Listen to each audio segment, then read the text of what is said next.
Everyone, it's Nancy at Paper Moon Tarot, and I have been away for a little bit and need to catch up with my response to Masha's, at Musings by Masha, Masha's tag on Top Tarot Trumps.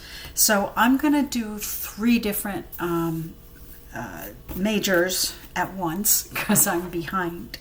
So I had done through the Emperor, and now I'm to the Hierophant, obviously. And this is from the Journey Tarot.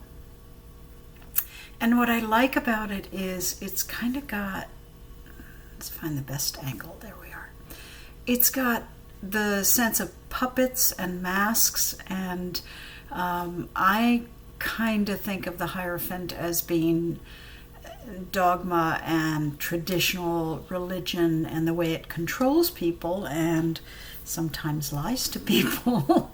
And I realize it's also a certain kind of learning and so forth, but this sort of stresses that more, puppeteer trying to manipulate people, people who are supplicants, let's say, to that particular dogma.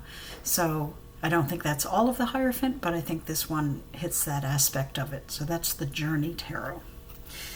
The next one is from the, and I have to pull these out to make sure I get the names right, Avisomnia Tarot. This is a really interesting, graphical, beautifully done deck. And the Hierophant has, it has the scepter thing, and it has the keys up here. It uses a lot of vines and growth like that, different plants. And to me, the hands look like the supplicants reaching up to the eyes that are potentially knowing, have knowledge. And the hands reach up to it, and it has all the symbols there. It's just done in a very different way, and I kind of like that. So that's the Avisomnia Tarot.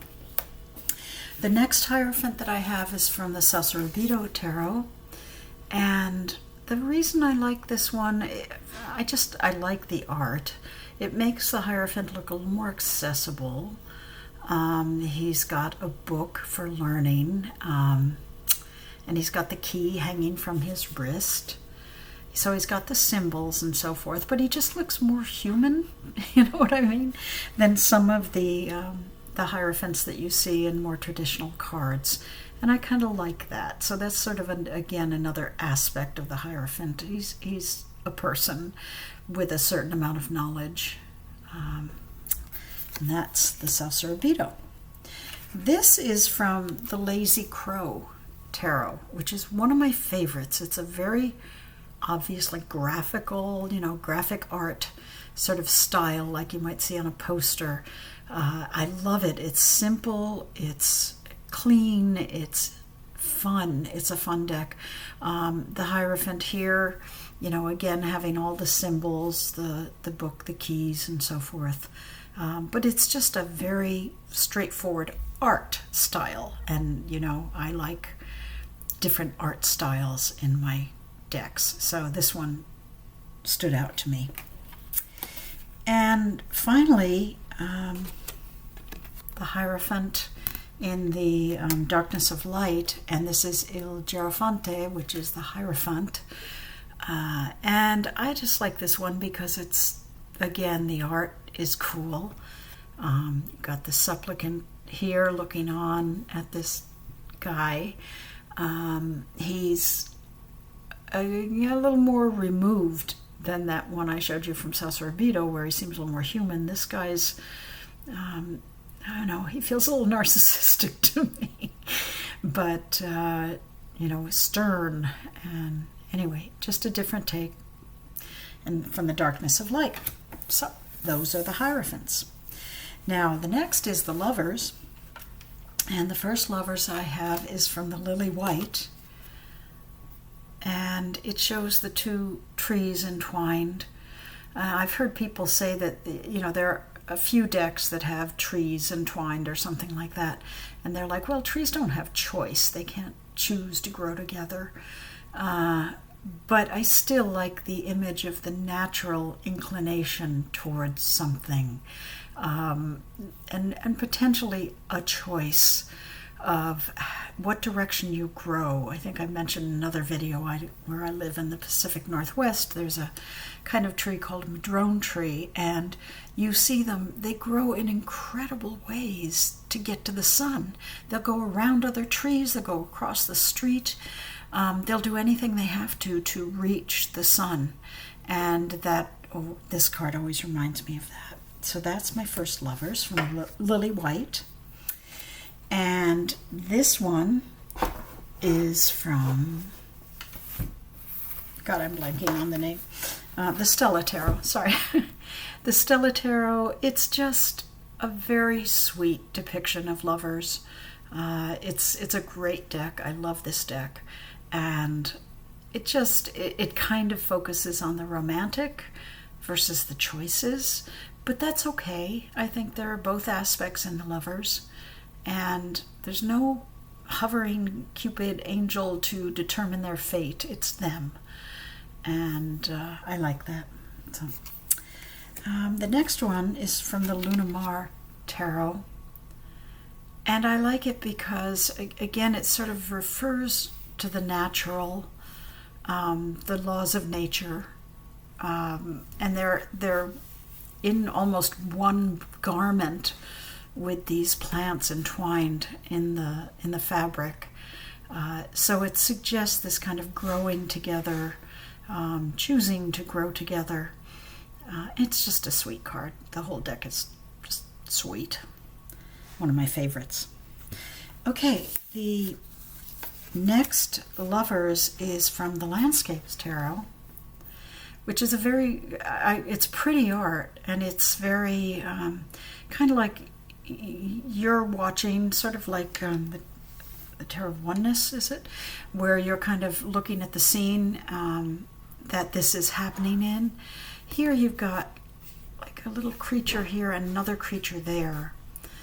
And to me, I look at the bridge in back and I say, you've got a choice. You can cross the water, you can go back to the bridge and get to the other side. You can find each other, but you have to make an effort to do that. So I really kind of like that interpretation in this card. Okay, and finally, for the Lovers, I have the Pipspeak Tarot. And I just like this because it's very traditional. This is from a Marseille-style deck. Obviously contemporary one, but I love the expression on her face looking over at this person. I'm not even sure what genders are represented here, which is fine, which is great actually. But it's almost childlike. But this person and this person seem so connected. Well, this person wants in. They want to be chosen. They want to be involved. And it's just a sweet depiction, and so I like it, The cards I like are because of the art, or it just seemed cute, or nice, or whatever. I have no deep meaning like Masha does. Masha definitely gives us all this great historical background on these cards. I'm just telling you what I like. This is the Heartscape Tarot, and this is the Chariot. And what I like about this one is it's going forward, it's moving forward, it's making a choice of which path to follow. Riding a bicycle involves some control, and I think the Chariot deals with getting in control of two forces, usually two horses, but in this case, two wheels. You're in control of your journey and your ride, and it suggests motion, obviously. So I like that. It's a different take on the Chariot from the Heartscapes Tarot. The next one is from the Book of Shadows, and I love this deck. I just love that the Chariot, it's almost like two mastodons with those tusks. I don't even know what those are. but they're tusks coming out of a chariot. And it's always fun. This deck, everything is fun and beautiful and bright and colorful. And it, has all the traditional meanings. And just the horns really coming to suggest animals pulling this chariot. So it's different. I like it. Okay, the next one is from the Lilifer Tarot. And it's, the person is minor. The force of the animals is up front. The force is driving this chariot and pulling this chariot. And I kind of like that different emphasis. It's not on the driver controlling, it's on the forces pulling on the driver, which I think opens up kind of a different spin on the chariot's meaning. So that's the Lilifer Tarot. This one is from the Dream Vision Tarot. And this is another one that I just love the art. The two horses' faces are beautiful. The creature holding his hands or its hands over the two animals, almost as if to control them with his mind, like a mind control thing for these two animals. The mind is very much emphasized here. There's a large head. So the force of control coming from within over these animals, and the animals are beautiful, and the card is beautiful, and I love this deck. And so that's Dream Vision. And finally, I have another one from the Journey Tarot, which is a tarot I just got, so of course I'm intrigued by all the cards in it. This is fascinating. To me, you can see the mind, like the waves coming out of the mind, again, trying to control things. But there's a lot going on here. It's not two animals, but it's like the world, like not chaos quite, but a lot happening. And the mind having to come out to be in control, to move forward, having to deal with all these different things going on, either in the real world or in the mind itself. It's a very, very different take on the Chariot. So that is my final Chariot. So there you go, Masha. I caught up, and we'll move on to the next one. So you guys take care. Bye.